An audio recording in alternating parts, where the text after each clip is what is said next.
Pedro e Estevão, segunda parte, capítulo 10, ao encontro do Mestre, parte A. Às vésperas da partida, em busca da gentilidade espanhola, eis que o apóstolo recebe uma carta comovente de Simão Pedro. O ex-pescador de Cafarnaum escrevia-lhe de Corinto, avisando sua próxima chegada à cidade imperial. A missiva era afetuosa e enternecedora, cheia de confidências amargas e tristes.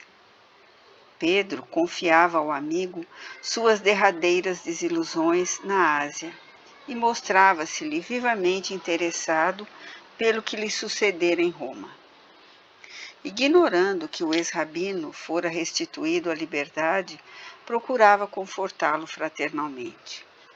Também ele, Simão, deliberara exilar-se junto dos irmãos da metrópole imperial, esperando ser útil ao amigo em quaisquer circunstâncias.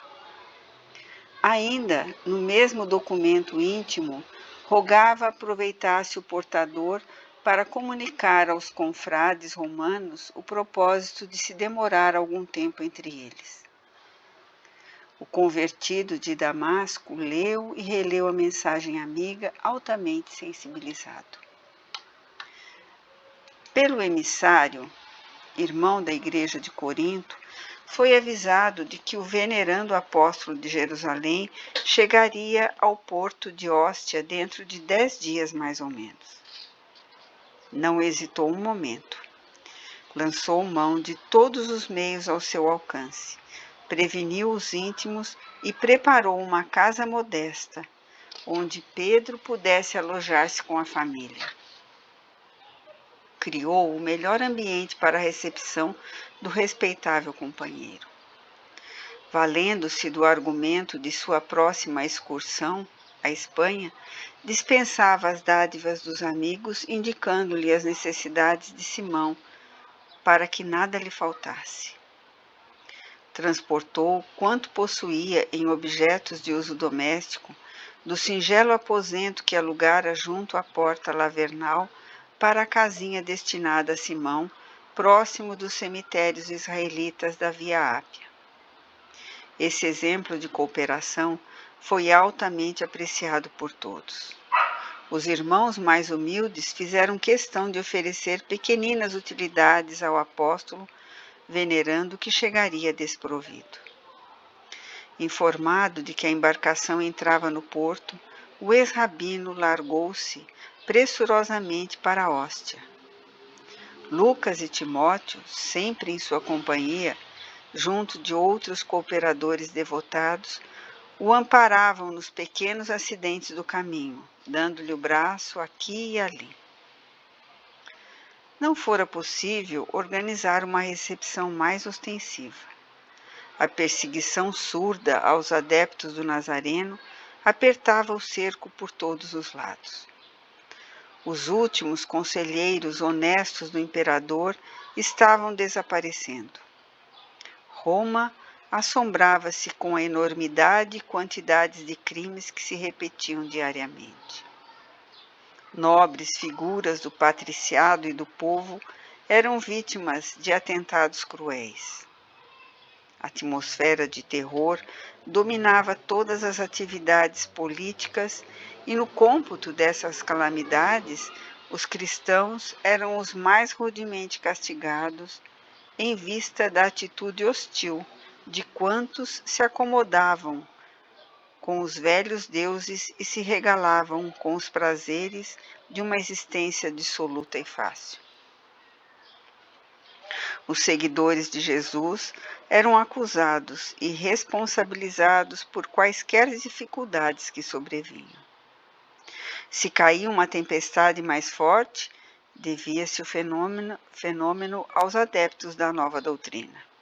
Se o inverno era mais rigoroso, a acusação pesava sobre eles, porquanto ninguém, como os discípulos do crucificado, havia desprezado tanto os santuários da crença antiga, abominando os favores e os sacrifícios aos nomes tutelares. A partir do reinado de Cláudio, espalhavam-se lendas torpes a respeito das práticas cristãs. A fantasia do povo, ávido das distribuições de trigo nas grandes festas do circo, imaginava situações inexistentes, gerando conceitos extravagantes e absurdos com relação aos crentes do Evangelho. Por isso, mesmo, desde o ano de 58, os cristãos em Beles eram levados ao circo como escravos revolucionários ou rebeldes que deveriam desaparecer. A opressão agravara-se dia a dia.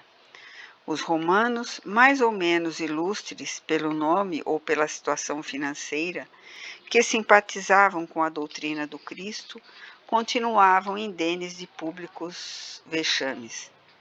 Mas os pobres, os operários, os filhos da plebe, eram levados ao martírio a centenas. Assim, os amigos do Evangelho não prepararam nenhuma homenagem pública à chegada de Simão Pedro. Em vez disso, procuraram dar ao fato um cunho todo íntimo, de maneira a não despertar represálias aos esbirros da situação. Paulo de Tarso estendeu os braços ao velho amigo de Jerusalém, tomado de alegria.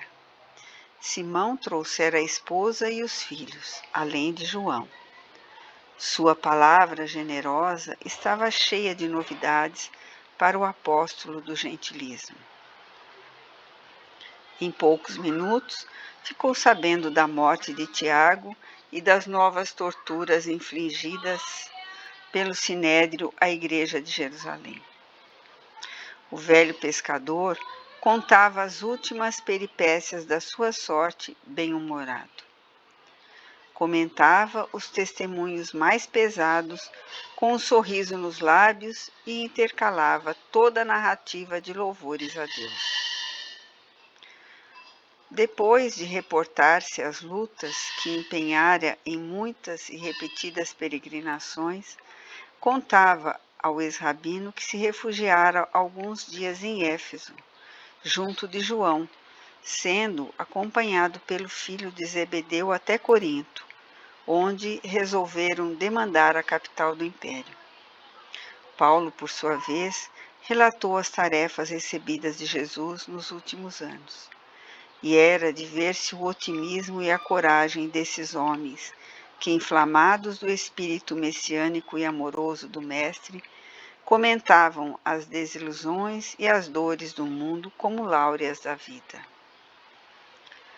Depois das suaves alegrias do reencontro, o grupo se encaminhou discretamente para a casinha reservada a Simão Pedro e sua família.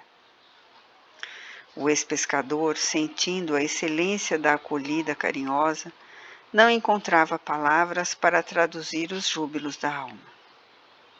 Como Paulo, quando chegou a Pozzuoli, tinha a impressão de estar em um mundo diferente daquele em que vivera até então. Com a sua chegada, recrudesceram os serviços apostólicos, mas o pregador do gentilismo não abandonou a ideia de ir à Espanha. Alegando que Pedro o substituiria com vantagem, deliberou embarcar no dia pré-fixado, em um pequeno navio que se destinava à costa gaulesa. Não valeram amistosos protestos, nem mesmo a insistência de Simão para que adiasse a viagem. Acompanhado de Lucas, Timóteo e Demas, o velho advogado dos gentios partiu ao amanhecer de um dia lindo, cheio de projetos generosos. A missão visitou parte das Gálias, dirigindo-se ao território espanhol, demorando-se mais na região de Tortosa. Em toda parte, a palavra e feitos do apóstolo ganhavam novos corações para o Cristo, multiplicando os serviços do Evangelho e renovando as esperanças populares à luz do reino de Deus. Em Roma, todavia, a situação prosseguia cada vez mais grave.